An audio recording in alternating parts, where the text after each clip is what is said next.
À quel point cette parole-là est importante. Elle est vitale. Elle est esprit et vie. Elle est la parole de Dieu. Amen. Elle nous est donnée pour nourrir notre foi. Elle nous est donnée pour nous permettre de connaître la volonté du Seigneur. Et tout ce qui est écrit là-dedans vient de Dieu, du premier mot du premier chapitre au dernier mot du dernier. Il n'y a rien à ajouter, rien à enlever. Elle doit être lue dans l'esprit et par l'esprit. Parce qu'il est facile de prendre la parole de manière légaliste et d'en faire un instrument de mort. Mais tout de même, ce qui est écrit à la lettre. Il y a donc une façon de respecter la parole à la lettre dans l'esprit. Si c'est la lettre seule, ça tue. Mais si l'esprit la fait vivre en nous et nous la permet de la vivre dans l'esprit, on va obéir à la lettre, à cette parole, par l'esprit, dans l'amour, naturellement, dans la grâce. Je me rappelle que le frère dont je vous ai parlé hier, qui était mort et ressuscité et qui m'a amené au Seigneur dans un message que j'avais écouté dans cette église où j'étais à Grenoble, il disait que lorsqu'il était au ciel, le Seigneur, donc il l'a vu face à face et à un moment donné, le Seigneur a montré ce livre dans le ciel. Il a montré ce livre, le même que celui que je tiens là. Et il lui a dit, ceci c'est ma parole.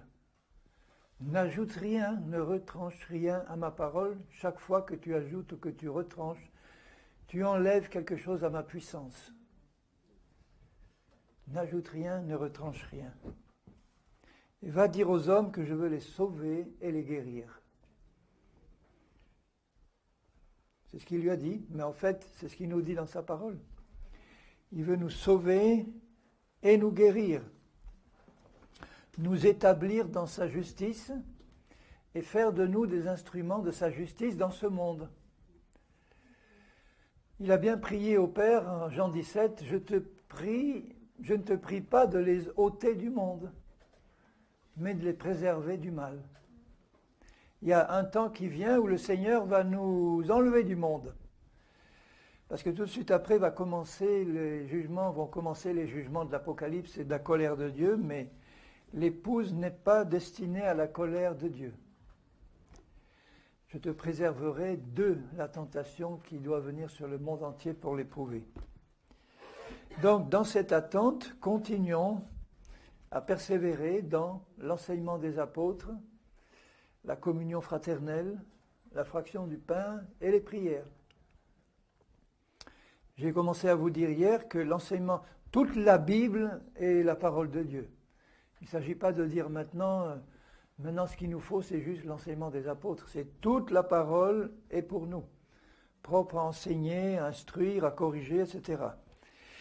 Il y a une façon maintenant pour nous de lire ce qu'on appelle l'Ancien Testament, qui n'est pas la même que celle qui est utilisée par les Juifs.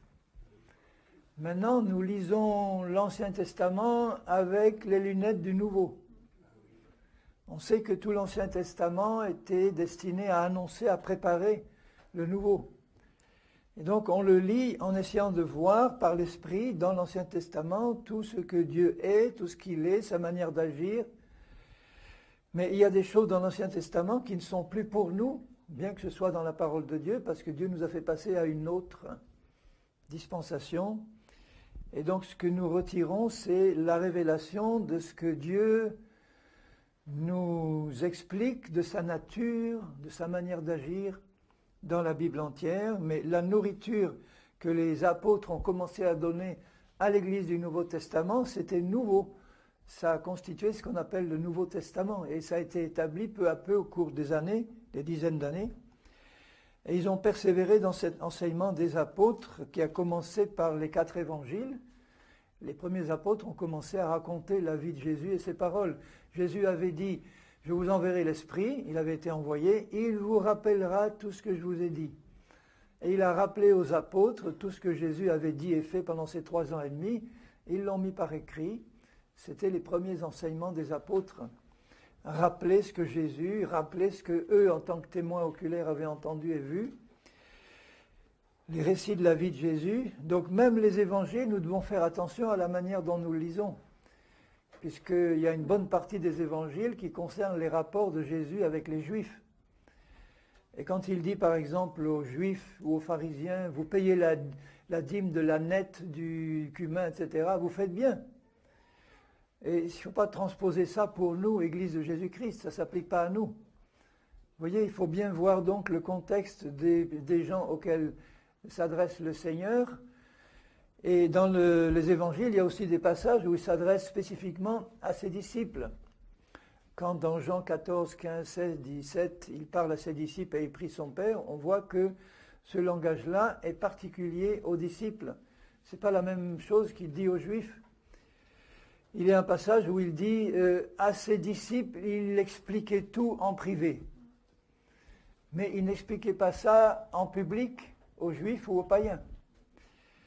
À ses disciples, il expliquait tout en privé, parce que ses disciples, il les avait rendus capables de recevoir l'explication, et encore, ils avaient du mal, quelquefois. Qu'est-ce que tu as voulu dire, Seigneur? Ben voilà, je vais t'expliquer.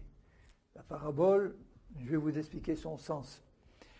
Après, on voit que dans les Actes des Apôtres, Luc, l'apôtre, a eu à cœur de donner à Théophile, on ne sait pas qui c'est, mais enfin c'est quelqu'un d'important, puisqu'il l'appelle en grec Kratistos Théophilus. Kratistos, c'est un terme qu'on réservait aux gens très importants, voire aux empereurs ou aux gens haut placés. Et Théophile, c'est celui qui aime Dieu. Et donc il a à cœur de mettre par écrit tout ce qu'il connaissait de la vie de la première Église jusqu'à la fin donc du ministère, pas à la fin du ministère de Paul, mais jusqu'à un certain point où on voit que c'est inachevé et ça continue maintenant. Ensuite, il y a eu les épîtres, à commencer par les épîtres de Paul. Et si on fait un bref, parce que je n'ai pas le temps dans cette semaine de vous donner un compte-rendu détaillé de l'enseignement des apôtres, mais quand même, je vais aborder un certain nombre de points importants, j'ai commencé à le faire.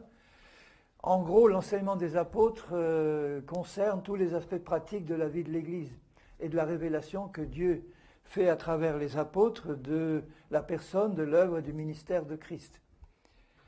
Donc là, je vais vous parler de la nouvelle naissance et de la marche par l'Esprit, j'ai commencé. Ensuite, dans l'enseignement des apôtres, il y a aussi un enseignement sur la guérison, sur la délivrance. Il y a aussi un enseignement sur l'organisation de l'Église, le fonctionnement de l'Église, comment elle est organisée dans le modèle biblique, les ministères, les dons, le rôle de la femme, de l'homme. Il y a aussi donc des enseignements qui concernent la marche pratique de l'Église, sur l'argent, sur la dîme, enfin ce qu'on appelle la dîme, sur toutes ces choses-là. Il y a un enseignement sur la fin des temps, sur l'enlèvement, sur ce qui va se passer dans l'éternité, dans le millénium et dans l'éternité. Tout ça, c'est l'enseignement des apôtres. Alors vous voyez que dans ces quelques jours, je n'ai pas le temps d'entrer dans le détail de toutes ces choses, mais je vais quand même sélectionner un certain nombre de points où je vais présenter quel était l'enseignement des apôtres. Et vous verrez en passant à quel point, aujourd'hui, sur beaucoup de choses, cet enseignement des apôtres ne correspond plus aux pratiques des églises. Et la volonté de Dieu pour son épouse, c'est qu'elle revienne au modèle biblique et à lui seul. C'est ce qu'il y a dans le cœur de son épouse. Que rien de ce qui a été écrit ne soit délaissé et mis de côté. Rien. La Bible, ce n'est pas un livre historique. Ce qui est écrit, ce n'est pas relatif à l'époque des Corinthiens ou des Éphésiens. Et on fait un tri en ce que c'était relatif à cette époque et qui n'est plus applicable maintenant, ou à ce qui est applicable à un moment donné, mais plus maintenant. Dieu a conçu et donné sa parole pour que dans tous les temps et tous les lieux, ce qui est écrit là puisse être respecté, mais dans l'esprit, pas de manière légaliste, dans l'esprit, de bon cœur, parce que Dieu nous révèle que c'est sa volonté. Donc là, il y a aussi des passages qui concernent le rôle de l'homme, de la femme, des passages qui concernent le voile, alors là, voile, ça c'est très légaliste. Il y a une manière d'en parler qui est complètement légaliste, et il y a un sens spirituel qui est donné. Quelle est la volonté de Dieu dans tout ça? Je vais aussi parler du mariage, divorce, remariage. On a abordé hier avec une question, mais ce sont des points centraux dans la vie de l'Église. Quand vous voyez la situation des couples aujourd'hui dans la plupart des églises, que le taux de divorce est le même que dans le monde et parfois supérieur, il y a un problème fondamental parce que le couple, le foyer, la famille, c'est le cœur de l'Église. Si le foyer, la famille va mal, l'Église va mal. Sur le rôle des anciens, sur le rôle des ministères, est-ce qu'une femme peut avoir un ministère, est-ce qu'elle peut être un ancien, etc. Tout ça, c'est des choses qui sont décrites dans la Bible, qui sont claires et nettes. Et il y a donc une intention divine qui nous est donnée dans cette parole. Et pour comprendre quelle est la pensée de Christ, il faut absolument l'aide du Saint-Esprit. Ça ne peut pas être étudié comme on étudie un livre d'histoire ou un roman. Il y a une révélation qui nous est donnée par la parole, l'Esprit nous le confirme, il y a des choses qui sont claires et nettes, d'autres qui sont plus difficiles à comprendre, mais notre foi, c'est de réaliser que le Seigneur a dit à son épouse, à son Église, « Il vous conduira le Saint-Esprit dans toute la vérité. Vous serez conduits dans l'unité de la foi et de la connaissance du Fils de Dieu. » L'épouse va être conduite dans l'unité de la compréhension de la vérité. C'est merveilleux ça. Hein? Vous réalisez que toutes les différences entre les dénominations et les églises, c'est uniquement des différences de doctrine. Il y en a qui croient à ça, d'autres qui ne croient pas à ça. Il y en a qui croient à ça, d'autres qui ne croient pas à ça. Et ça suffit pour faire deux dénominations. En Amérique, il y a des dénominations, une dénomination qui baptise les nouveaux convertis en les plongeant 3 fois, une fois au nom du Père, une fois au nom du Fils, une fois au nom du Saint-Esprit. Et si ce n'est pas fait comme ça, le baptême n'est pas valable. Il y en a qui baptisent en avant, d'autres en arrière. Ça suffit à faire deux églises qui sont à couteau tiré l'une contre l'autre. Non, c'est comme ça qu'il faut faire. Non. Alors, donc, il y a une intention divine qui nous est donnée. Regardez la dispute qu'il y a, mais alors profonde, aux États-Unis notamment, mais dans le monde, entre ceux qui disent qu'il faut baptiser au nom du Père, du Fils et du Saint-Esprit, et ceux qui disent non, le seul baptême valable, c'est au nom de Jésus. Si tu ne fais pas ton baptême au nom de Jésus, il n'est pas valable. Tu as été baptisé comment? J'ai été baptisé au nom du Père, du Fils et du Saint-Esprit. C'est un baptême abominable, c'est un baptême catholique, c'est un baptême non. Il n'est pas valable. Il faut que tu refasses ton baptême au nom de Jésus. Voilà, et ça fait 2 églises qui ne peuvent pas se supporter. Tu n'as pas été baptisé au nom de Jésus, tu n'es pas mon frère. D'autres diront, tu n'es même pas sauvé. Enfin, vous voyez où ça va. Comment le diable a réussi à s'infiltrer pour mettre le grappin là où ça devrait être simple. Moi, je dis que la Bible fait autorité, mais dans la Bible, il y a certains passages qui sont d'autant plus clairs qu'ils sortent de la bouche directe de Jésus, mais toute la parole sort de la bouche et du cœur de Dieu. Hein. Mais quand Jésus dit dans Matthieu 28, « Faites de toutes les nations des disciples, les baptisant au nom du Père, du Fils et du Saint-Esprit », je dis, c'est ça que Jésus a dit. Après, dans les Actes des Apôtres, il dit, ils les baptisèrent au nom du Seigneur Jésus, au nom de Jésus-Christ. Donc les formules ne sont pas les mêmes. Et je dis, c'est exactement ça que ça veut dire. Si je baptise quelqu'un au nom de Jésus, ça veut dire que je ne vais pas employer la formule au nom de Jésus, mais je vais le baptiser comme Jésus l'a demandé, de même que le gendarme qui dit ouvrez au nom de la loi, il utilise l'autorité de la loi qui le contrôle pour faire ouvrir une porte, mais je baptise au nom de Jésus, ça veut dire je baptise comme Jésus l'a demandé et en son nom, comme il l'aurait fait lui. C'est simple. Colossiens dit dans 3,17, je crois, tout ce que vous dites, tout ce que vous faites, faites-le au nom de Jésus. Ça ne veut pas dire qu'à chaque fois que je me lève, que je m'assois, je vais dire je m'assois au nom de Jésus. Je me lève au nom de Jésus. Je mange au nom de Jésus. Je ne vais pas employer la formule à chaque fois. Mais il dit là en disant tout ce que vous faites, tout ce que vous dites, faites-le comme représentant de Jésus, comme Jésus l'a demandé. Alors, à partir de là, les choses sont simples. Ce n'est pas une question, vous voyez, de formulation légaliste, c'est une question de compréhension dans l'esprit de ce que Jésus a voulu dire. Et ça suffit à créer toutes ces divisions qu'on voit, les dons, les langues, etc. Bon, alors maintenant, si je parle, pour commencer par le commencement de la nouvelle naissance et du plan du Seigneur, je ne vais pas répéter ce que j'ai dit hier soir, mais tout commence par la repentance, la foi en Jésus, la nouvelle naissance. Après, il y a un enseignement qui est donné dès le début, et cet enseignement est destiné à nous amener à la perfection, c'est le but, et c'est la parole de Dieu qui nous sanctifie. Sanctifie-les par ta vérité, ta parole est la vérité. Vous voyez, il y a un rapport étroit entre la vérité et la sanctification. Dès que la vérité s'introduit dans ma vie, immédiatement, en même temps, la sanctification augmente. Si la vérité rentre en moi, la pureté rentre en moi aussi. Le menteur, c'est le père du mensonge. Lui, il veut souiller tout par ses mensonges. Quand on arrive au Seigneur, on est farci de mensonges, du monde, de notre passé, de notre éducation. Et on est confronté à la vérité. Et quand on ouvre le cœur pour recevoir la vérité, elle nous purifie. Elle nous lave. Je relis dans Éphésiens 5 ce que Christ est en train de faire maintenant à son épouse. Éphésiens 5, 22.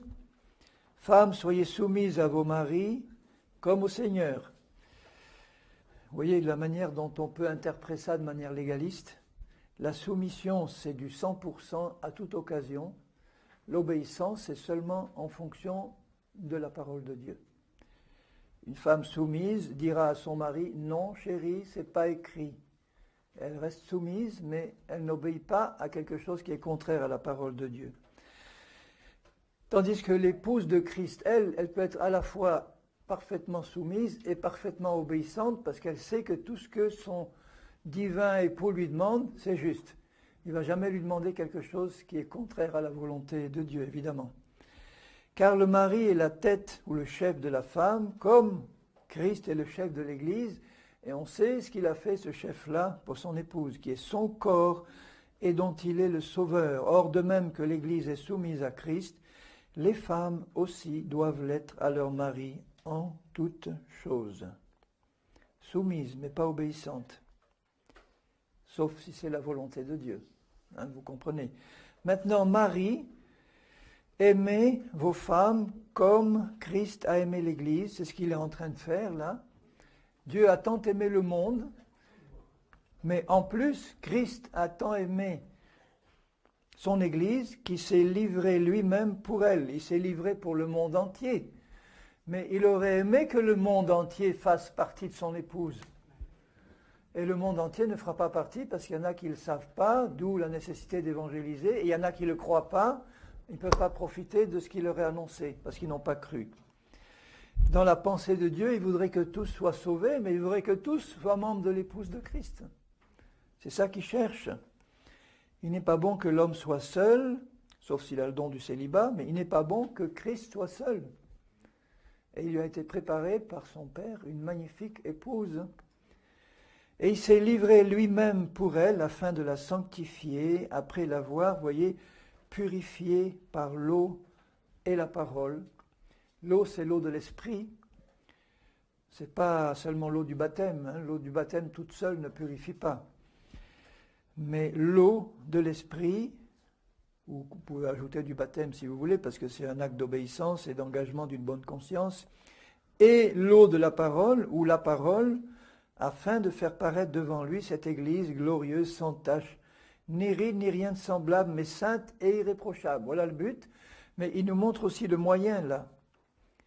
Christ s'est livré lui-même à la mort, il a donné sa vie pour la sanctifier. Ce n'est pas seulement pour la mettre à part pour lui, c'est ça que ça veut dire, mettre à part, sanctifier, mais ça veut dire aussi rendre saint.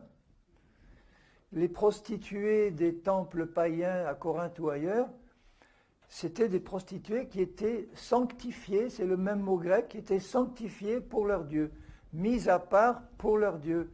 Mais évidemment, cette mise à part pour une idole ne les purifiait pas.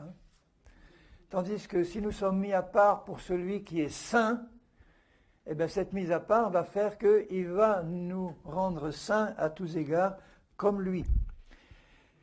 Et après l'avoir purifié par l'eau et la parole, et ça c'est une purification permanente par l'esprit et la parole, et le but c'est ça, Église glorieuse, sans tache ni ride, ni rien de semblable, mais sainte et irréprochable.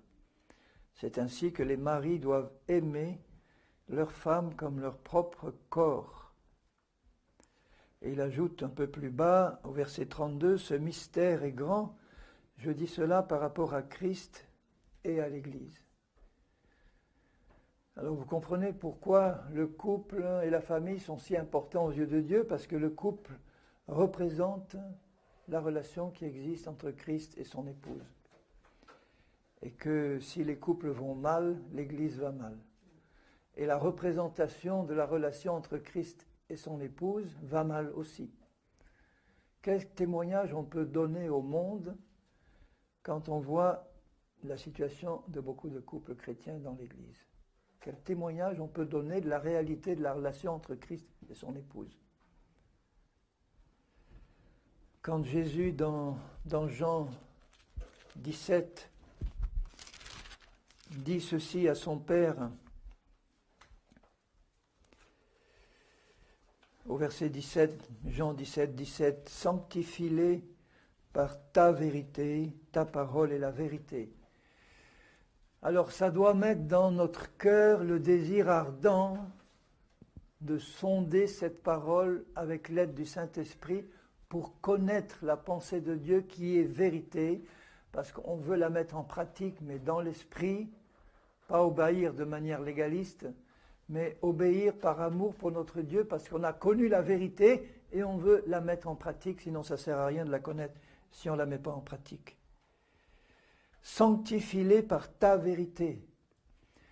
Et ce désir de connaître la vérité qui est dans le cœur des vrais enfants de Dieu, c'est un désir en fait de pureté, de sainteté. La vérité va avec la sainteté. Le mensonge va avec l'impureté. C'est pour ça que ces divorces, ces remariages qui se passent dans l'Église, c'est la porte ouverte à l'adultère spirituel, à l'adultère tout court, à l'adultère spirituel, parce qu'on ouvre une porte au mensonge et à l'erreur, à l'impureté, et du coup, une fois qu'on ouvre une porte au mensonge, à l'erreur et à l'impureté, le flot continue d'entrer. Si on ne ferme pas partout les issues à tout ce qui est mensonge et impureté, le flot va continuer d'entrer et se développer. Et c'est pour ça que le Seigneur veut donner à son épouse une révélation pure de sa pensée. Et nous devons croire qu'il va nous la donner si nous le désirons vraiment.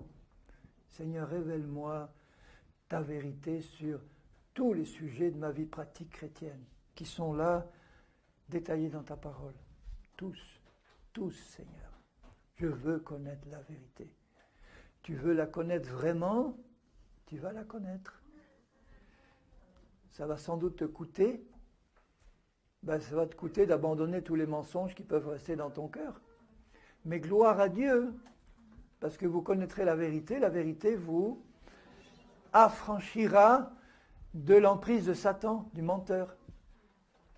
Et Paul dit à Timothée, tu sais que dans les derniers temps, ce seront des temps difficiles, car les gens se donneront une foule de docteurs, de faux docteurs, qui vont les enseigner selon les convoitises de leur propre cœur. Voilà. Et là, qu'est-ce que ça va faire? Ça va augmenter l'erreur, le mensonge, l'emprise de Satan, l'impureté. Alors que l'épouse, elle a dans son cœur le désir de sainteté, le désir de pureté qui augmente de plus en plus, parce que plus on s'approche de ce Dieu saint, et plus on réalise à quel point il veut nous sanctifier à son image, nous rendre saints comme lui, et nous nous laissons volontiers transformer et purifier, même si ça fait mal d'être taillé. Si le sarment pouvait parler quand le vigneron arrive et coupe, il dirait aïe, aïe, aïe. Mais là, le fruit qui va sortir va être beaucoup plus beau. Alors je dis, aïe Seigneur, mais vas-y, continue, taille, coupe, je le veux. Alors, là, quand vous voyez au début des actes des apôtres, les premiers enseignements des apôtres, par exemple dans la bouche de Pierre, le discours qu'il fait, etc., vous voyez que Paul n'étant pas arrivé, il n'y avait pas encore les révélations profondes qui nous sont données dans les épîtres de Paul. On le voit sur la fin du livre des Actes, mais au début, c'était la base, le fondement, Christ, la croix. Il est venu pour expier nos péchés, il est venu nous donner une vie nouvelle en lui, etc. Mais il n'y avait pas encore les révélations que Jésus a faites à Paul. Et les révélations que Jésus a faites à Paul sont absolument indispensables pour nous, pour savoir ce que c'est que marcher par l'esprit et plus par la chair. Donc, l'exhortation que je peux vous faire, c'est, si vous voulez vraiment savoir ce que c'est que marcher par l'esprit et plus par la chair, étudiez, sondez les épîtres de Paul. Toutes les épîtres de Paul, parce qu'il en parle dans toutes ses épîtres, de la croix, de la chair, de l'esprit, de la marche par l'esprit, plus par la chair. Mais c'est fait dans l'ordre divin, c'est-à-dire dans le désordre humain apparent. Paul n'est pas été comme un professeur d'université en disant « Bon, mes amis, je vais vous donner un premièrement, deuxièmement, troisièmement. » Non, c'est un passage par-ci, un passage par-là, un autre là, qui nous oblige à rechercher l'aide du Saint-Esprit en disant « Seigneur, je veux par exemple étudier ce que c'est que la chair. Je veux étudier ce que c'est que l'esprit. Je veux recevoir ta pensée là-dessus. » Je sonde Paul et je tombe sur... bon là, je pars de Romains. Je tombe sur... je sonde tout parce que c'est dans l'ordre. Prenez l'épître aux Romains, par exemple. On prend celle-là, la première. Il commence à parler de la colère de Dieu qui se révèle à Dieu, qui se révèle de la part de Dieu, parce que Dieu a fait sa création de manière telle qu'on doit savoir qu'il y a un créateur. Même Voltaire, le déiste Voltaire, disait « Je ne peux pas avoir cette horloge et penser qu'il n'y a pas d'horloger. Il y a quelqu'un qui a fait ça. Le monde est conçu pour montrer aux hommes qu'il y a quelqu'un qui a fait ça. » À partir de là, dans mon cœur de païen, il doit y avoir un désir de connaître la vérité. Et où il est ce quelqu'un-là? Et est-ce qu'il est possible de le rencontrer? Je désire. Il répond à la pensée que le Père met dans son cœur. Il y a quelqu'un, il y a quelque chose qui t'empêche de le connaître. C'est quelque chose, on sait que c'est le péché. Mais il est possible d'entrer en contact avec ce quelqu'un-là. Est-ce que tu veux vraiment connaître la vérité? Est-ce que tu veux connaître la vérité sur pourquoi tu es sur cette terre? Qu'est-ce qu'il y a après? Tu vas mourir, tu le sais, qu'est-ce qu'il y a après? Oui, je veux. Je ne sais pas où est la réponse, mais je désire, je veux. Je veux connaître la vérité. Si tu veux connaître la vérité, tu vas rencontrer qui? Jésus. Il est la vérité. Ensuite, au chapitre 2, il fustige les Juifs qui enseignent la loi et qui ne l'obéissent pas, et qui ne peuvent pas lui obéir. Au chapitre 3, il dit, mais en fait c'est simple, ce n'est pas une histoire de païens ou de juifs, tous les hommes ont péché, il n'y en a pas un juste, pas un seul, c'est clair. Tous ont péché, tous sont privés de la gloire de Dieu, ils ont tous des pieds légers pour répandre le sang, etc. Donc, que tu sois juif ou païen, il n'y a pas de problème, tu es privé de la gloire de Dieu.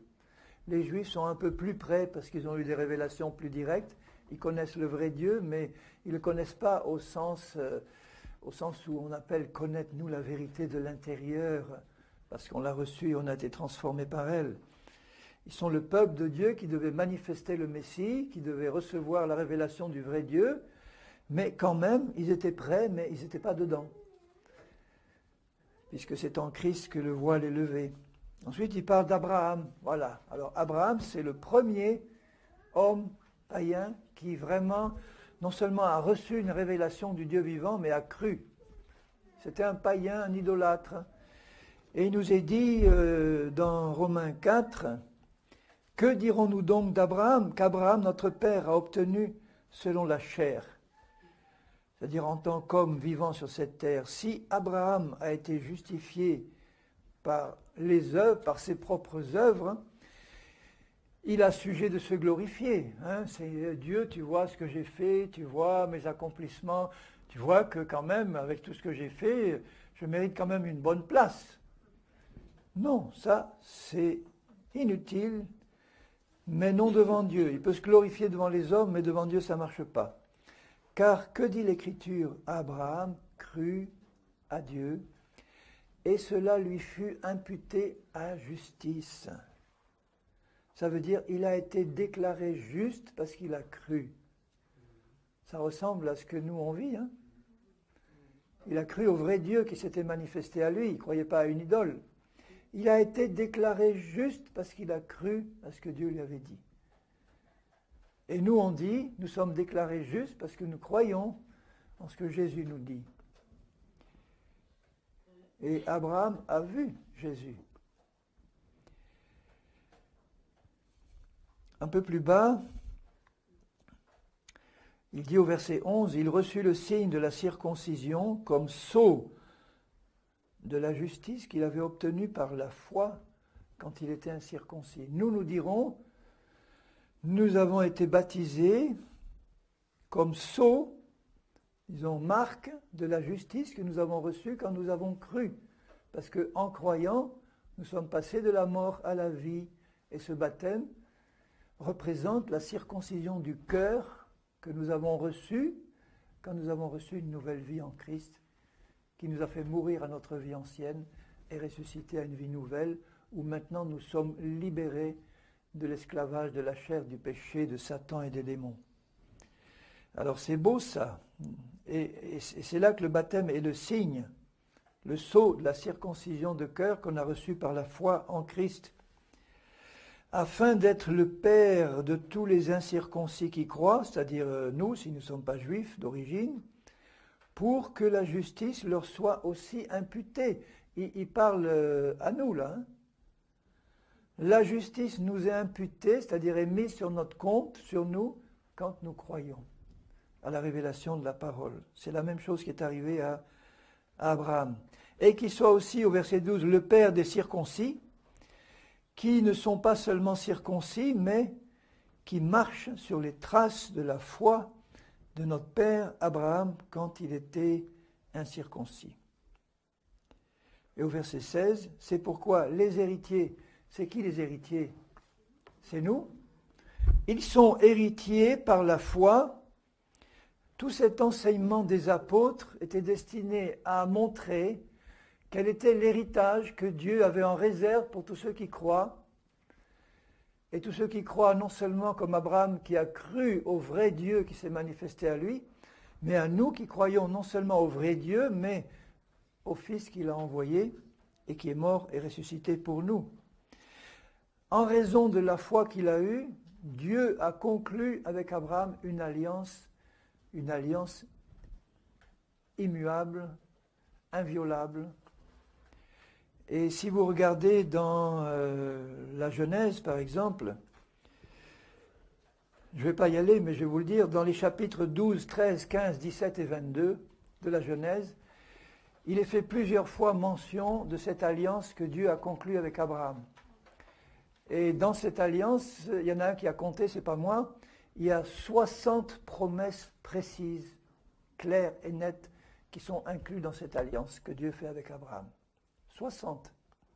Si je résume en quatre promesses principales, c'est le pardon des péchés, donc la justice qui est imputée à tous ceux qui croiraient. Voilà, c'est donné à Abraham. Il promet la guérison des maladies. Il promet la bénédiction pour la famille. Et il promet la prospérité à tous égards. À tous égards. Voilà ce que l'alliance conclue entre Dieu et Abraham comportait. Alors on dirait aujourd'hui, la prospérité, la doctrine de la prospérité, il y en a qui prêchent la prospérité. Bon, il y a une manière de la prêcher qui est juste, une manière de la prêcher qui n'est pas juste. Ça veut dire qu'on ne peut pas dire que tu es un vrai chrétien seulement si tu es très riche. Mais tu es un vrai chrétien si tu comptes sur les provisions de Dieu et tu sais que tu ne manqueras jamais de rien et au-delà, qu'en fonction de ce que tu connais des richesses de ton Père, eh bien les provisions seront abondamment répandues sur toi. Quand tu demanderas par la foi, conformément à la volonté de Dieu, la provision est là. C'est une prospérité à tous égards. Donc pardon des péchés, guérison, prospérité et bénédiction pour la famille, c'est-à-dire tes descendants. Alors cette alliance, elle est formidable parce que Paul, dans l'Épître aux Galates, dit ceci. Au chapitre 3 de Galates, il rappelle au verset 6, « Comme Abraham crut à Dieu et que cela lui fut imputé à justice, » Galates 3, 6, « Reconnaissez donc que ce sont ceux qui ont la foi qui sont fils d'Abraham. » Aussi l'Écriture, prévoyant que Dieu justifierait les païens par la foi, a d'avance annoncé cette bonne nouvelle à Abraham, c'est une des 60 promesses là, « Toutes les nations seront bénies en toi. » De sorte que ceux qui croient, tous ceux qui croient maintenant, sont bénis avec Abraham le croyant. Et un peu plus bas, il dit,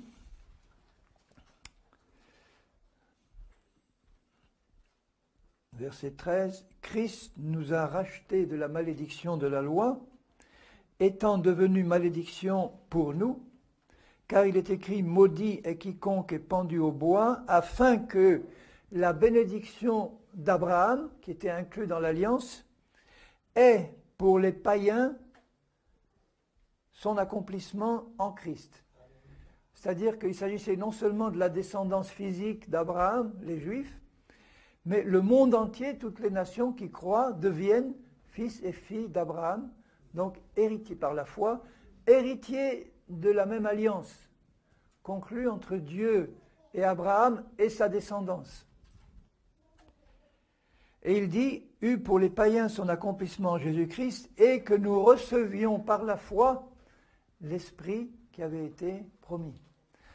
Ça c'est nouveau parce que les Juifs n'ont pas l'Esprit parce qu'ils sont Juifs.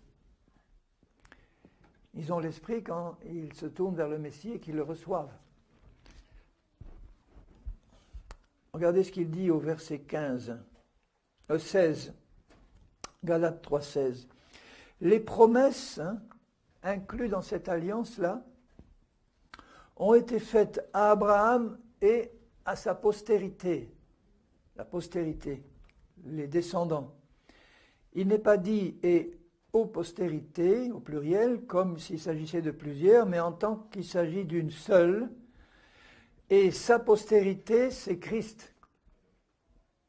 Alors, vous voyez que Dieu conclut une alliance avec un homme, Abraham, et sa postérité, et il dit, sa postérité, c'est Christ.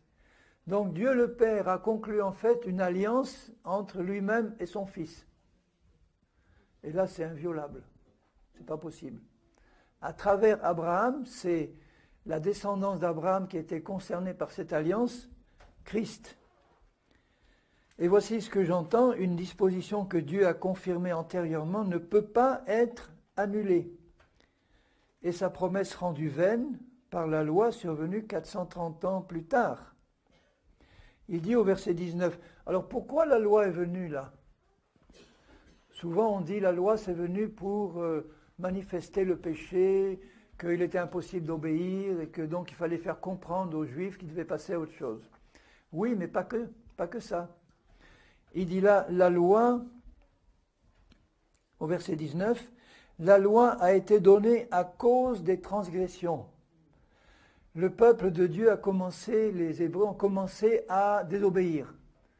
Bon, leur nature ne leur permettait pas d'obéir.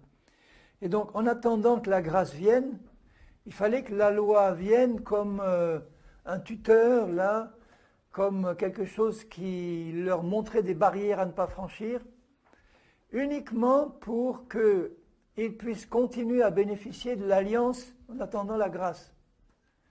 Donc finalement, la loi, ce n'était pas seulement pour révéler le péché, c'était pour les maintenir un peu comme dans le monde. Il faut des policiers, une armée, des gendarmes pour empêcher les brigands de faire ce qu'ils veulent. La loi a été donnée pour contenir les transgressions, leur montrer la volonté de Dieu.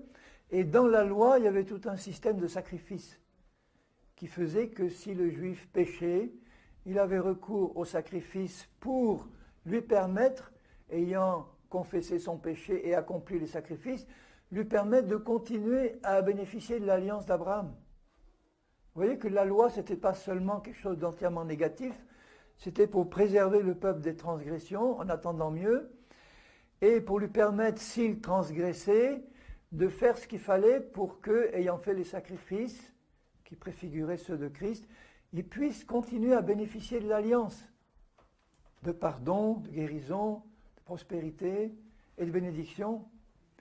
Donc finalement, tant qu'il respectait les sacrifices, il restait au bénéfice de l'alliance. Et c'est pour ça qu'il dit, au verset 21, « La loi est-elle donc contre les promesses de Dieu? Loin de là. » Ben, le problème, c'est que la loi ne peut pas donner la vie. C'est par la foi que ça vient. Au verset 22, il dit « L'Écriture a tout renfermé sous le péché », au sens, on enferme ça dans un carcan provisoire, un tuteur, en attendant que ce qui avait été promis soit donné par la foi en Jésus-Christ à ceux qui croiraient, cette fois comme Abraham au début. Avant que la foi vînt, nous étions enfermés sous la garde de la loi. C'est pour ça que les petits-enfants au début, avec amour, ont besoin aussi d'une forme de loi pour les maintenir en attendant que la grâce agisse. Mais quand c'est fait avec amour, avec justesse, avec discernement, ils ont besoin d'un cadre qui les tienne. Alors je ne dis pas que les chrétiens, c'est pareil qu'un jeune chrétien qui a un petit enfant, il lui faut une loi, mais quand même, il lui faut une révélation de la volonté de Dieu. Mais ce n'est pas suffisant. Si le pasteur, par exemple, passe son temps à dire « Chers frères, il faut arrêter de mentir maintenant, il faut arrêter de faire l'adultère maintenant, maintenant il faut arrêter de voler, remplissez bien votre feuille d'impôt. » Bon, il donne des commandements qui sont justes et qu'il faudrait respecter, mais ça ne suffit pas. Mais c'est nécessaire quand même pour montrer quelle est la volonté de Dieu. Dieu veut ça. Maintenant, si tu essayes d'arriver à ça par tes propres forces, tu vas te planter, tu vas voir que ce n'est pas possible, parce que les exigences de Christ sont beaucoup plus fortes que les exigences même de la loi.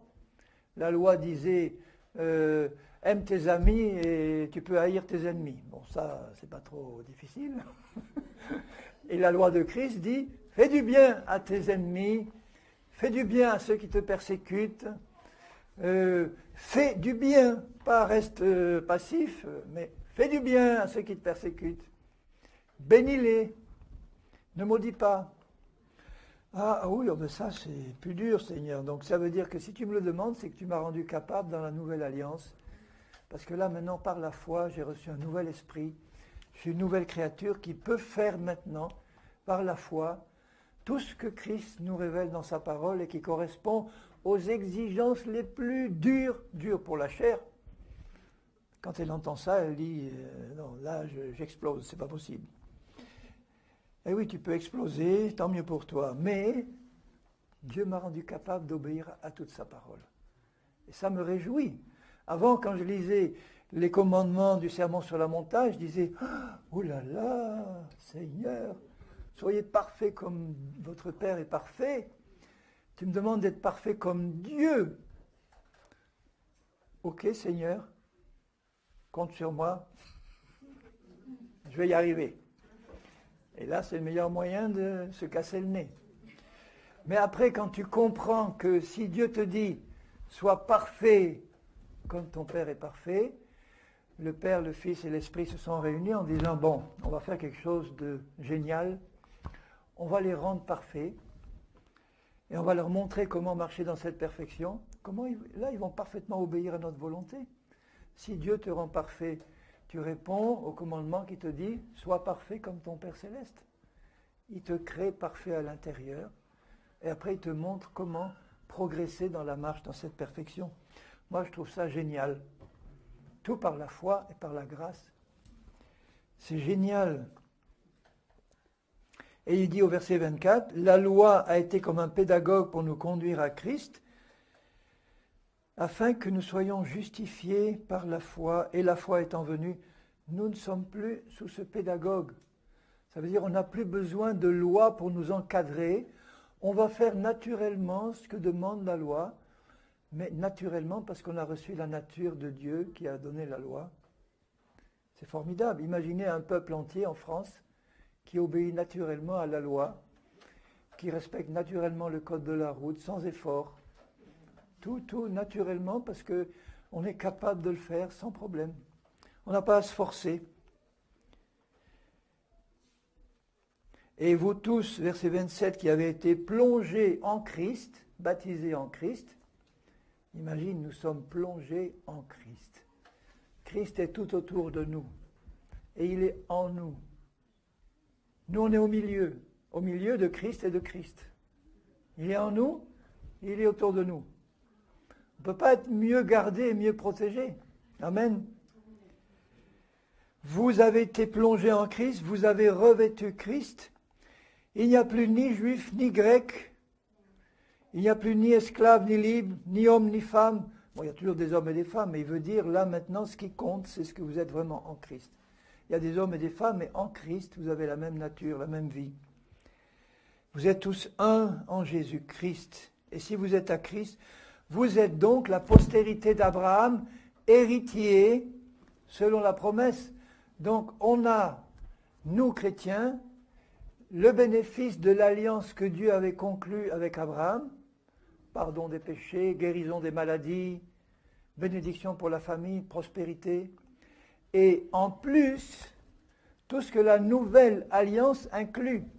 Donc il ne faut pas opposer l'ancienne à la nouvelle. Il ne faut pas dire ce qui a été aboli, c'est la loi. Mais l'alliance entre Dieu et Abraham n'a pas été abolie. Elle est toujours là. Elle s'est exprimée pleinement en Christ. Et en Christ, nous avons, en plus que ce qu'Abraham avait, nous avons bien plus encore, parce que la nouvelle alliance est bien meilleure, des meilleures promesses. Quelles sont les meilleures promesses que nous avons?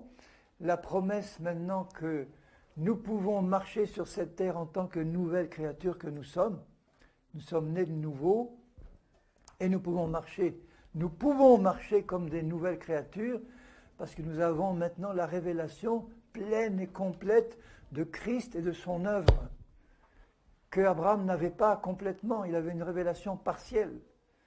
Et maintenant nous avons, par ces épîtres de Paul qui avaient reçu cette révélation, nous avons une pleine révélation de ce que Christ a fait. Il y avait une révélation partielle par les prophètes de ce qu'il allait faire. Vous lisez Ésaïe 53, c'est clair, hein? Il a pris nos transgressions, il a pris nos iniquités, il a pris nos maladies, nos infirmités. Bon, et nous sommes guéris par ses meurtrissures, le châtiment qui nous donne la paix est tombé sur lui. Bon, ça c'est clair et net qu'il nous montre cette révélation-là, mais ça allait venir avec Christ. Maintenant, nous l'avons, c'est fait, c'est accompli. On peut rentrer dans la plénitude de l'alliance, parce que Dieu avait conclu cette alliance avec Abraham, et il voyait loin le Seigneur. Il voyait de la descendance d'Abraham le Messie sortir, il voyait le salut du monde, il voyait la bénédiction s'étendre à toutes les nations, jusqu'au bout du monde. Il voyait enfin la volonté parfaite de bénédiction de Dieu se réaliser pour le monde entier, au travers de Christ. Alors, prenons conscience de l'importance de cette alliance. Une alliance que Dieu conclut, c'est inviolable, surtout si elle est conclue entre le Père et le Fils. Et il nous a fait entrer, puisqu'on est dans le Fils, dans l'alliance que le Père a conclue avec son Fils. C'est inviolable. Il suffit d'entrer dedans et d'en bénéficier par la foi. C'est merveilleux. Moi, j'ai envie de sauter au plafond. S'il était bas.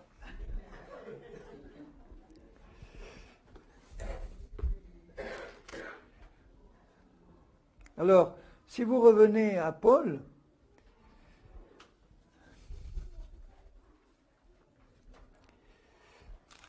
vous voyez qu'il est dit au chapitre 4 et au verset 17,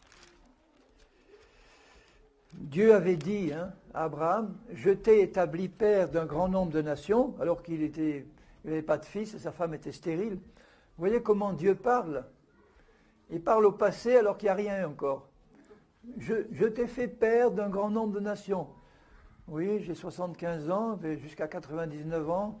Ma femme, elle est stérile, on n'a pas d'enfant. Et Dieu dit, t'inquiète pas, je t'ai fait père d'un grand nombre de nations. Dieu qui donne la vie aux morts, qui appelle les choses qui ne sont pas comme si elles étaient. Et nous, chrétiens de la Nouvelle Alliance, nous devons apprendre à appeler les choses qui ne sont pas comme si elles étaient.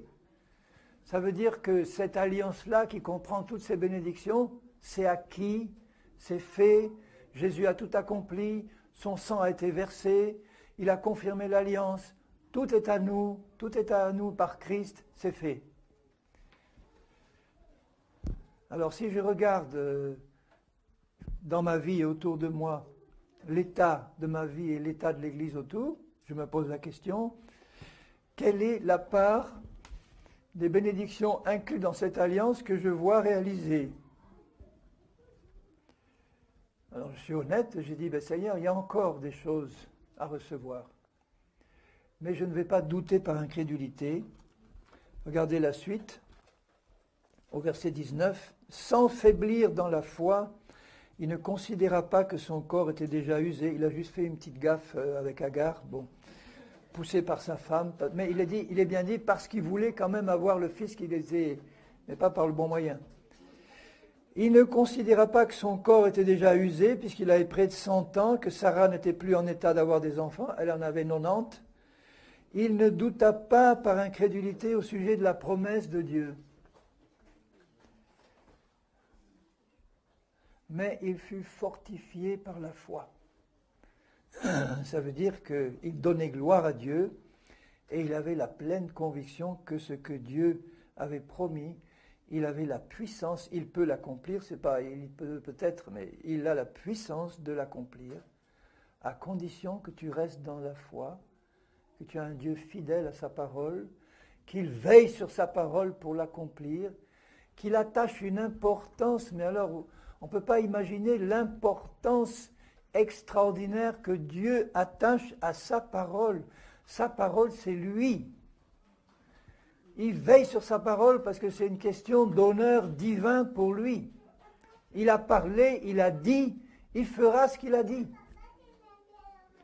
Et nous, si nous ne sommes pas au rendez-vous qui nous fixe, lui, il sera.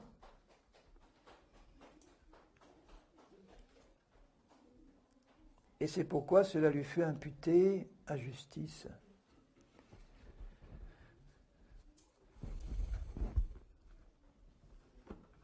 Et il continue sa démonstration. Alors vous voyez l'importance des enseignements de Paul pour nous révéler la profondeur et la grandeur des bénédictions qu'on a dans cette alliance. Nous sommes au bénéfice de cette alliance maintenant. Voilà. Prenons-la, réalisons-la. Je suis fils et fille d'Abraham par la foi. Donc, je suis au bénéfice de l'alliance que tu as conclue avec mon père Abraham. Et non seulement ça, mais tu as ajouté abondamment d'autres bénédictions en Christ. Maintenant, je peux marcher d'une manière digne de toi sur cette terre. Maintenant, quand l'ennemi essaye de venir avec ses œuvres mauvaises, avec ses mensonges, si je connais la parole et si je la garde dans mon cœur, je pourrais lui dire, il est écrit Satan, il est écrit Satan, il est écrit Satan. Et là, il ne peut pas résister. C'est la meilleure arme que je puisse utiliser contre Satan. Au chapitre 6, je ne vais pas faire une étude détaillée de toutes les épîtres de Paul, mais j'aimerais bien. Si j'avais 6 mois, alors on resterait 6 mois ensemble, et puis on étudierait ça chapitre par chapitre. Mais faites-le vous-même chez vous. Vous avez l'esprit. Oui, bien sûr. Faites-le chez vous seul, faites-le chez vous avec 2 ou 3, faites-le chez vous en plus des réunions de l'Église, si on ne vous les fait pas dans l'Église. Mais sondez les épîtres de Paul, il y a là une clé pour recevoir la plus grande bénédiction que Dieu nous ait donnée, c'est-à-dire ce que c'est le contenu de cette alliance, comment marcher dans cette alliance, comment marcher par l'esprit, c'est-à-dire comme Jésus, et plus par la chair, c'est-à-dire comme Satan.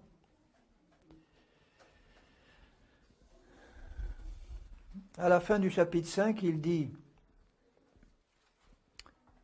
au verset 20, « La loi est intervenue pour que l'offense abonde. » Ça, c'est un des effets de la loi, c'est montrer, puisqu'elle stimule la désobéissance de la chair qui l'écoute.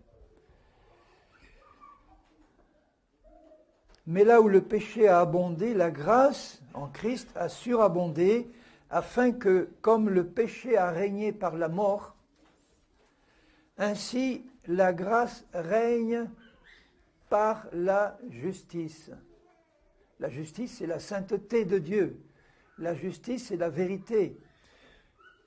Vous voyez, le but, c'est que dans notre vie, la grâce règne par la justice. Ça veut dire que si tu vis dans la justice, c'est-à-dire dans la foi, c'est la justice de la foi. Si tu vis dans la foi et dans la justice, tu verras la grâce de Dieu régner dans ta vie.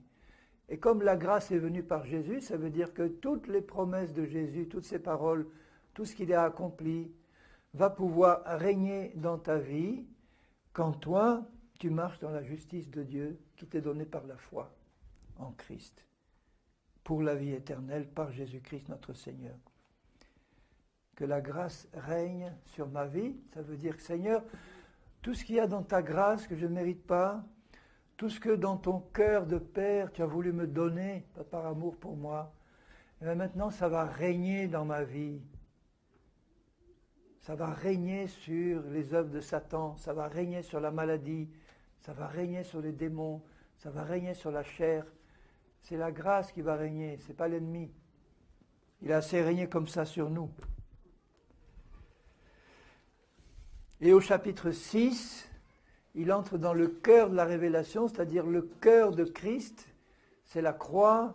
Le cœur de toute la parole de Dieu, c'est la croix. C'est ce qui s'est passé là, sur cette croix, qui a tout réglé d'un coup. Au verset 3 du chapitre 6, il dit « Ignorez-vous que nous tous qui avons été baptisés, plongés en Jésus-Christ, c'est dans sa mort que nous avons été baptisés. » Ça, c'est la révélation que Paul seul a reçue. Ni Pierre, ni Jacques, ni Jean, ni les autres n'ont reçu cette révélation. Dieu a choisi Paul pour le révéler. Vous vous rappelez qu'il a été 3 ans en Arabie tout seul, et que là, il a été enseigné directement par Jésus, qui lui a apparu plusieurs fois. Comment ? On ne sait pas combien de temps il a été. Oui, enfin bon, il a été 3 ans en Arabie. Dans Galates, il le dit. C'est 3 ans après qu'il est allé à Jérusalem. Il est revenu. Oui, d'accord, ok. 3 ans après, il est allé. Bon. Ok, d'accord. Bon, enfin, en tout cas, c'est Jésus qui l'a enseigné, hein, direct. Alors, il a enseigné en Arabie, il a enseigné à Jérusalem, il a enseigné à divers endroits, mais l'essentiel, c'est de réaliser qu'est-ce que Jésus a voulu lui révéler. Il lui a révélé ceci, c'est que nous avons été plongés dans la mort de Jésus. Pour que par la résurrection de Jésus, nous puissions naître à une vie nouvelle, semblable à la sienne. Afin que, verset 4, comme Christ est ressuscité des morts par la gloire du Père, nous aussi nous marchions en nouveauté de vie. Ça, les anciens, Abraham, David, les autres, ne pouvaient pas le faire. Ils avaient accès à la justice de Dieu par la foi, donc ils avaient accès à la nouvelle naissance. Il y en a qui me disent, mais non, les anciens n'étaient pas nés de nouveau. Non, ce n'était pas possible de naître de nouveau avant Jésus. Si, personne ne peut recevoir la justice de Dieu sans naître de nouveau, sinon il mourrait avec un esprit qui n'aurait pas été régénéré et il serait perdu. Ce n'est pas seulement avoir le pardon des péchés sur la terre, c'est quand on est mort, avoir un esprit qui nous permet d'aller au ciel. Si notre esprit ne passe pas par une nouvelle naissance, il va rester dans la mort, et à la mort, où est-ce qu'on va? C'est obligé qu'il y ait une nouvelle naissance pour tous les justes par la foi. Mais ils étaient incapables de marcher par l'esprit. Ils n'avaient pas la révélation, ils étaient incapables de résister aux impulsions de la chair. Ils n'avaient pas la plénitude de l'esprit, ils n'étaient pas baptisés de l'esprit, sauf quelques-uns comme quelques prophètes ou le roi qui pouvaient avoir la présence de l'esprit pendant un temps, mais ils n'étaient pas baptisés de l'esprit comme nous pouvons l'être.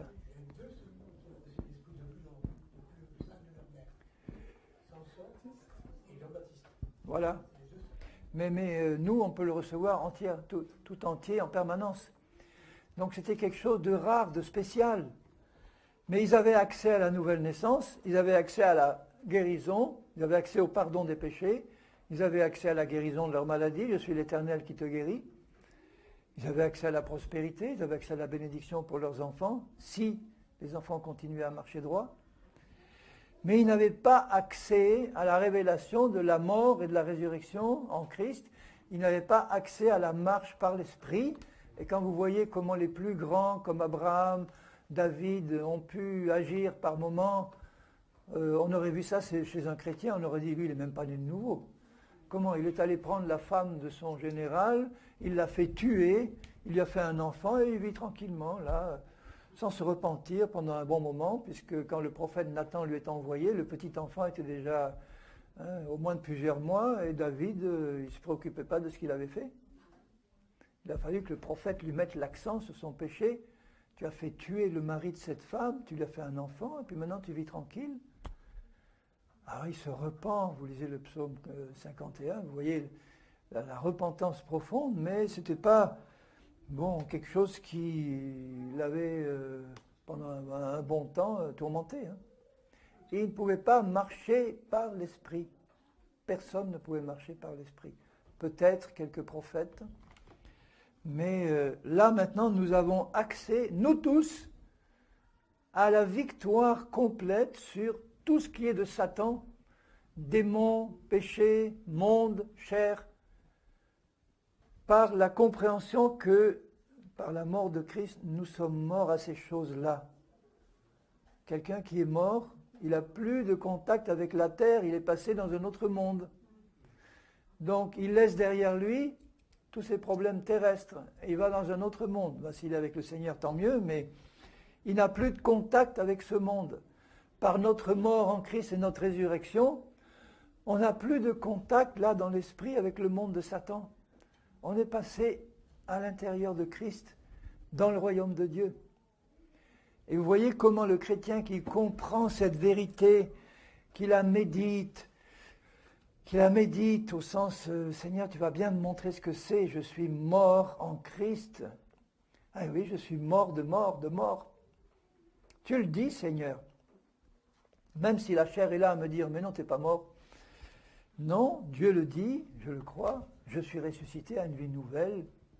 Ce qui n'est pas mort en moi, dans mon corps, c'est la chair. Mais la vieille personne que j'étais pour toi, c'est-à-dire mon esprit ancien, est mort. Terminé. Et je suis devenu une personne nouvelle en Christ. Ça, c'est la révélation, mais centrale de Paul, qui répète dans toutes ses épîtres. Vous êtes une nouvelle création en Christ. Toutes les choses anciennes sont passées dans l'esprit. Alors, imprègne-toi de cette vérité-là, médite-la, jusqu'à ce qu'elle s'incruste dans ton cœur, et que du matin au soir, tu vives sur cette terre comme un mort ressuscité en Christ, mort à tout ce qui m'entoure. Je n'ai pas besoin de lutter contre le monde où j'étais avant, puisque je suis mort à ce monde. Je n'ai pas besoin de lutter contre le monde, je n'ai pas besoin de lutter contre la chair, je n'ai pas besoin de lutter contre...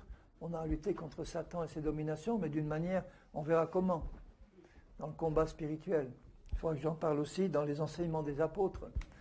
Donc, on est mort, c'est une position, on est ressuscité, c'est une position.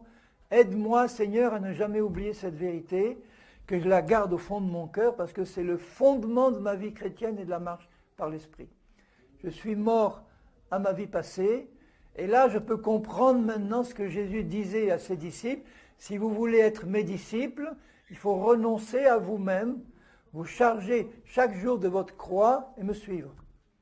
Renoncer à toi-même, ça veut dire renoncer à ce que tu étais avant, non pas à ce que tu es maintenant en Christ, évidemment. Pour pouvoir bien m'installer dans ma position nouvelle en Christ, j'ai besoin de renoncer par la foi à la personne que j'étais avant, mais en comprenant ce que ça veut dire. Ça veut dire que la personne que j'étais avant, avec son hérédité, sa culture, son enfance, ses traumatismes, son caractère, ses défauts, ses qualités, pour Dieu, elle n'existe plus. Il a lui-même créé une nouvelle personne avec un nouveau caractère comme Jésus, avec des qualités comme Jésus, avec un esprit comme Jésus, une sainteté comme Jésus. On n'est pas habitué à se voir comme ça. On se voit toujours comme on était avant. Ah, mes défauts, ah, mais si, ah, mais ça. Mais tout ça, pour Dieu, c'est disparu. C'est remplacé par une nouvelle personne qu'il a créée. Mais le problème, c'est que cette personne, elle est dedans, elle est invisible, et il faut simplement qu'on croie ce que Jésus nous dit. Et en le croyant, elle sort. Tu crois, tu verras. Voilà, je crois que je suis une nouvelle personne. Maintenant, je dois être honnête et dire maintenant tout ce qui reste de la vieille personne. La vieille personne est morte et enterrée en Christ. Elle a eu le temps de bâtir dans mon âme des raisonnements, des forteresses, des habitudes, des manières de vivre, de penser. Il faut que tout ça soit changé. Mais ça ne peut être changé que si je m'installe d'abord dans ma nouvelle personne. Et que de là, je dis, Seigneur, maintenant tu vas m'aider à débusquer tout ce que la vieille là avait construit avec l'aide de Satan et de la chair dans mon âme, dans mes raisonnements, dans mes pensées. Tu vas m'aider à reconnaître ça, mettre ça en lumière, parce que j'ai envie de déblayer tout ça, de nettoyer le terrain et de bâtir là quelque chose de nouveau qui vient de toi et de ton esprit. Parce qu'il faut que la personne que je suis dedans s'exprime et exprime Jésus dans mon âme, dans mes pensées, dans mes sentiments, dans mes comportements, dans mon corps, tout. Et c'est pour ça qu'il dit, alors j'y viens parce que c'est important de le comprendre, ça fait partie de l'enseignement central des apôtres, ça. Hein.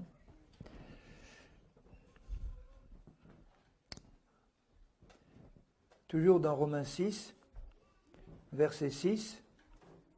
Romains 6, 6, c'est facile à retenir.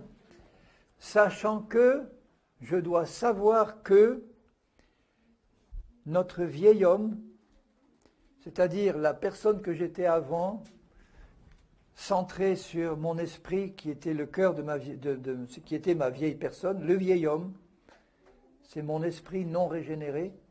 Le vieil homme a été crucifié avec Jésus pour que le corps du péché soit détruit. Dans la pensée de Paul, c'est pour que le péché qui est dans le corps soit réduit à l'impuissance. Et ça se comprend parce qu'une fois que tu réalises que tu es mort à la chair et que tu es ressuscité dans une autre dimension, tu réalises que le péché qui habite dans ton corps, qu'il appelle la chair, ne peut pas entrer là où tu es, dans l'esprit et en Christ. Pour que la chair puisse continuer à te contrôler, il faut que tu ignores cette vérité-là. Là, elle te contrôle sans problème. D'autant plus qu'elle te fait croire que elle, c'est toi. La chair te fait croire que elle, c'est toi.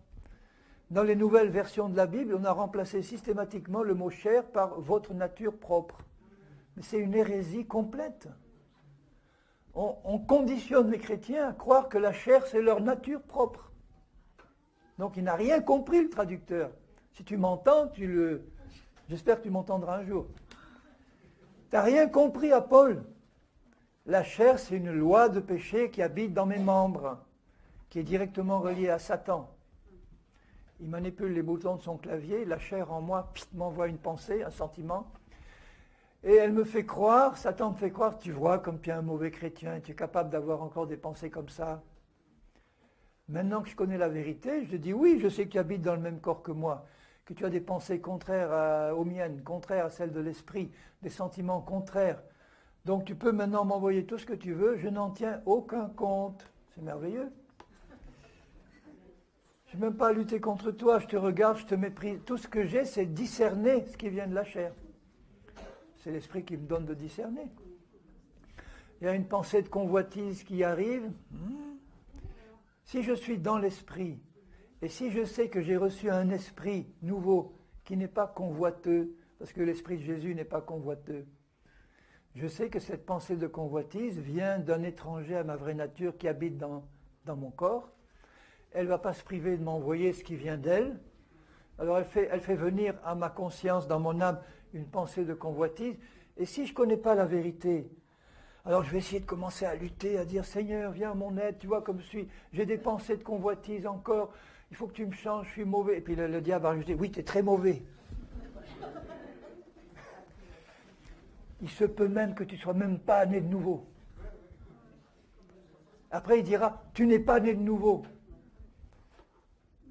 Oui. Oui, c'est possible que je ne sois pas né de nouveau, parce que j'ai trop de mauvaises pensées. Mais non, elles ne viennent pas de toi. Une fois que j'ai compris que tout ce qui est mauvais, que je ressens monter là, ça ne vient pas de moi. Ça vient de la chair, de l'ennemi. Parce que dans ma vraie nature, qui m'a été donnée par Dieu, elle ne peut même pas pécher. Jean le dit dans son épître, première épître de Jean, il dit au chapitre 3, il dit « Ce qui est né de Dieu, ou celui qui est né de Dieu, ne peut pas pécher parce qu'il est né de Dieu. » Alors, moi je ne comprenais pas, je dis « Je suis né de Dieu et je pêche, comment ça se fait ?» Après il me dit « Mais rappelle-toi Paul, il parle de l'esprit, de l'âme et du corps. Qu'est-ce qui est né de Dieu en moi? Ce n'est pas mon âme, ce n'est pas mon corps encore. C'est mon esprit que tu m'as donné, qui est participant de la nature divine, qui est un seul esprit avec Christ, tout en étant deux. Jésus ne peut pas pécher. Donc à l'instant où je suis consciemment par la foi dans mon esprit, au sens, Seigneur, je réalise que tu m'as donné un esprit qui est uni à toi, un esprit qui est un avec toi, un esprit qui a ta nature. Toi, tu ne peux pas pécher, Seigneur. Et tu m'as fait la grâce d'avoir un esprit semblable au tien, qui reçoit de toi la capacité de ne pas pécher, par la foi. Quand tu es dans cette foi-là, tu ne peux pas pécher. Pour pécher, il faut avoir oublié ça, redescendre au niveau de la chair, parce que tu es pris par le stress de la vie, tu n'as pas encore intégré cette vérité. Hop, et dès que tu as oublié ça, la chair, elle prend le dessus. C'est instantané. À ce moment-là, je reconnais que je suis tombé dans la chair. Oui, Seigneur, j'ai pas encore... Bon, je suis en apprentissage, il le sait, le Seigneur. Il faut du temps à assimiler tout ça. Je suis en apprentissage, ok, mais maintenant, bon, je reconnais et je repars tout de suite. Et je réintègre immédiatement ma position parfaite, qui n'a pas changé. Mon esprit n'a pas changé si au niveau de l'âme, je suis tombé dans le péché ou la chair. Mon esprit a été éclaboussé, mais dans sa nature propre, il est resté le même. Dès que je confesse mon péché, le sang de Jésus efface, purifie, et je peux me retrouver consciemment dans la communion avec Jésus, dans mon esprit, qui est le lieu très saint de la présence de Dieu. Et je repars jusqu'à la prochaine chute. Je ne l'attends pas, je ne cherche pas à la voir, mais elle peut se produire. Et puisque je suis en progression. Et il dit, et je préfère insister là-dessus, bon je sais, j'en ai déjà parlé en avril, j'en ai déjà parlé il y a 1 an, je l'ai fait il y a 2 ans, mais je ne me lasserai pas de vous répéter les mêmes choses. Parce que ça finit par rentrer et ça devient un réflexe après. Alors regardez ce qu'il dit un peu plus loin au verset 11 de Romains 6. Oui, il faut que je m'arrête d'ailleurs, bientôt. Ainsi vous-même, regardez-vous comme morts, c'est-à-dire réalisez que vous êtes morts au péché, et comme vivants pour Dieu en Christ, notre Seigneur, comme vivants de sa vie de résurrection. Que le péché ne règne pas dans votre corps mortel. La loi de péché habite dans mon corps mortel, mais il ne faut pas qu'elle règne sur moi. Comment elle peut régner sur moi quand je ne connais pas la vérité ou quand je ne la crois pas, puisque c'est que par la foi que je peux avoir la victoire. Quand je ne connais pas la vérité, que je ne la crois pas, la chair, elle n'a pas de problème à régner sur moi. Il n'y a pas d'obstacle. Je n'ai pas compris la croix, je n'ai pas compris que je suis passé de l'autre côté. Donc quand je comprends ça, n'obéissez pas à ces convoitises. Si je te dis par exemple, toi chrétien, mais arrête de mentir, arrête, n'obéis plus à la tentation de mentir. Ça ne suffit pas. Si je te dis, est-ce que tu réalises que Dieu t'a donné un esprit nouveau qui ne peut pas mentir? Dans sa nature, tu es un être nouveau qui est comme Jésus. Alors là, tu comprends, tu dis, ah ben ça y est. Maintenant, quand la tentation de mentir vient, si tu es dans la vérité, tu vas regarder la chair, tu dis, toi, tu essaies encore de me faire tomber. Maintenant, ah, ça ne marche plus ça. Parce que je sais que la tentation de mentir, elle vient, j'en suis consciente, mais je n'obéis pas maintenant à cette convoitise. Ça veut dire, j'ai le pouvoir de ne pas me laisser dominer par ça, alors qu'avant, ça sortait tout seul. Mais je ne peux avoir cette attitude-là que si je suis dans la foi en ce que je suis déjà dans l'esprit. Je vais être conscient qu'il y a une tentation de mentir qui vient, mais parce que je suis dans la foi, je dirai, ah ben maintenant, je ne me livre pas à toi, tu restes là où tu es, moi je reste là où je suis, je me remplis des choses d'en haut et je continue à faire ma route. Je ne cherche même pas à lutter contre, je suis dans une autre dimension. Voilà, merci Seigneur. Et elle, là, elle rugit. Elle dit, ah, il n'y a plus moyen de l'avoir. Ah, qu'est-ce que je vais pouvoir faire? Il réunit son équipe avec Satan, les démons, la chair, tout. Ah, on n'arrive plus à le faire mentir. Bon, ben, et on va trouver autre chose. Voilà, on va trouver autre chose.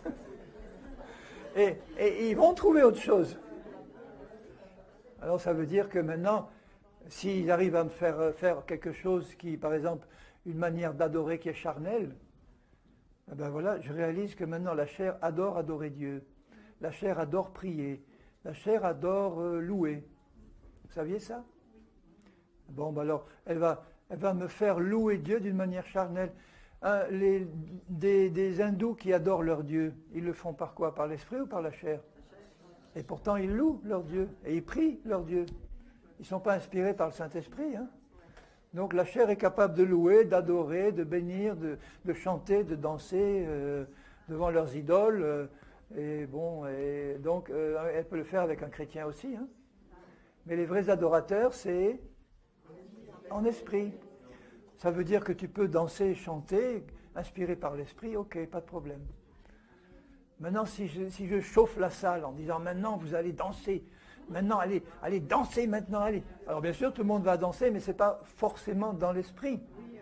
Ça peut l'être, mais ce n'est pas forcément dans l'esprit. Alors quand ça vient, ou quand vous le dites, inspiré par l'esprit, et que tout le monde comprend que c'est l'esprit qui, à ce moment-là, on le fait, et puis on va chanter en esprit, on va danser en esprit, comme David devant l'arche, qui était méprisé par sa femme, mais c'est fait dans l'esprit. Alors si la chair n'arrive pas à m'avoir là, elle va essayer de m'avoir là. Mais l'Esprit de Dieu étant présent, il va finir par me dire, écoute Henri, cette manière de louer, il y a quelque chose de charnel là. Il y avait une intention spirituelle, mais là, il y a une expression charnelle. Eh bien, merci Seigneur de m'avoir éclairé. Maintenant, si ça se présente, tu vas me donner le discernement avant pour que je ne tombe pas dans ce piège-là, et je vais pouvoir louer et adorer le Seigneur spirituellement. Bon, bien-aimés, à tout à l'heure. Merci Seigneur. Merci Seigneur pour l'enseignement des apôtres. Et Seigneur, si j'insiste sur Paul, c'est que vraiment je ressens dans mon cœur le besoin d'insister, parce que ta parole produit la foi, et tu veux nous faire marcher par l'Esprit. Alors merci pour ta fidélité. Je sais que tu achèveras dans la vie de ton épouse ta volonté parfaite et que tu nous amèneras à une merveilleuse perfection dans l'esprit où nous allons pouvoir manifester pleinement Jésus au milieu de nous. Alors sois béni Seigneur au nom de Jésus. Amen. Donc après-midi, il n'y a pas de réunion spéciale. On se reverra collectivement ce soir à 8h15.